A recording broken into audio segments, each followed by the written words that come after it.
very beautiful narration, a very beautiful incident that happened many thousands of years ago, involving a Christian monk by the name of Jurayj. George, as we say in our times, but Jurayj is the classical name. This Christian monk, as was the custom of the monks of old, had cut himself off from society and would worship Allah subhanahu wa ta'ala constantly. And they would cut themselves off from this world, wear the worst of garments, cut themselves off from any enjoyments and pleasures. It so happened that his mother, who was an old lady, needed him for some chores, for some help in her house. So she came to this monastery. She could not enter the monastery because the fiqh of the previous nations before Islam did not allow women to enter the holy place. So they not allow women to enter called out, and she said, "Oh Jurayj, I need your help, come to me." Jurayj was right at that time praying. He thought to himself, "Oh Allah, should I prefer my salah and continue, or should I respond to the call of my mother?" Jurayj continued in his salah and ignored his mother. The second day his mother came again. Once again he was standing in prayer. Once again he said, "Oh Allah, should I choose my mother over my prayer? I'll choose my prayer." Thinking that this is piety and righteousness. For the third time, the same incident happened. Jurayj once again continued in the salah and neglected his mother. And his mother then became enraged. 3 days in a row, she wants help from her only son. He's not coming out to help. And so in that anger, she makes a dua against her son.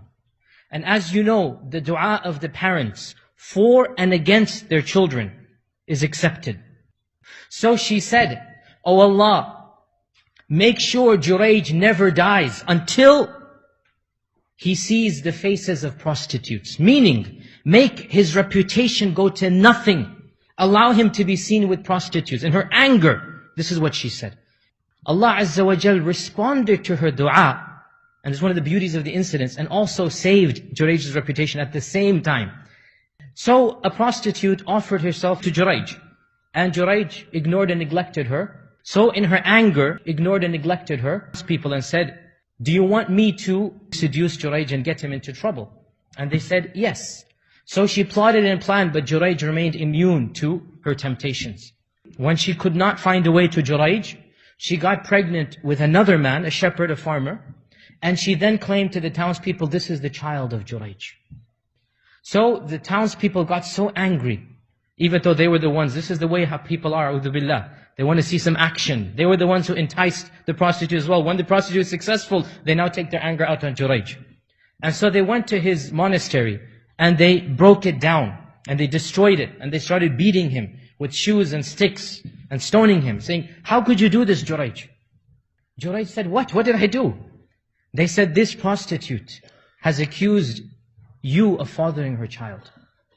And so Jurayj immediately remembered the dua of his mother.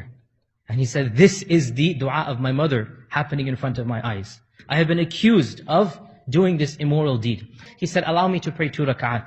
So he prayed 2 rak'at, and then he poked the baby and said, "Speak, who is your father?"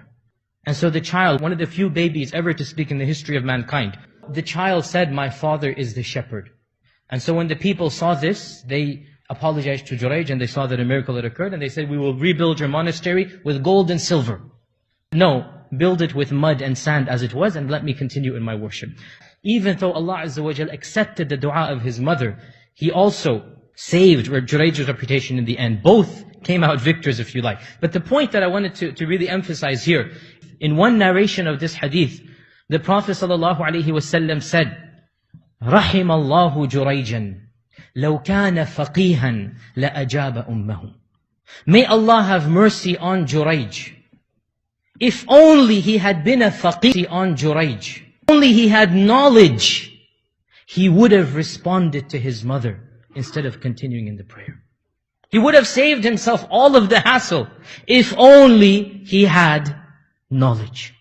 And this is one of those ahadith, there are many others, one of those ahadith that proves beyond a shadow of a doubt that the knowledgeable scholar far exceeds the status of a continual worshipper. Here is Jurayj, fasting, praying, reading, dhikr, cut off from the world. But in his worship, he didn't have knowledge. And that was to his detriment at the end of the day. Even though because of his knowledge, Allah Azza wa Jalla saved him from those evils.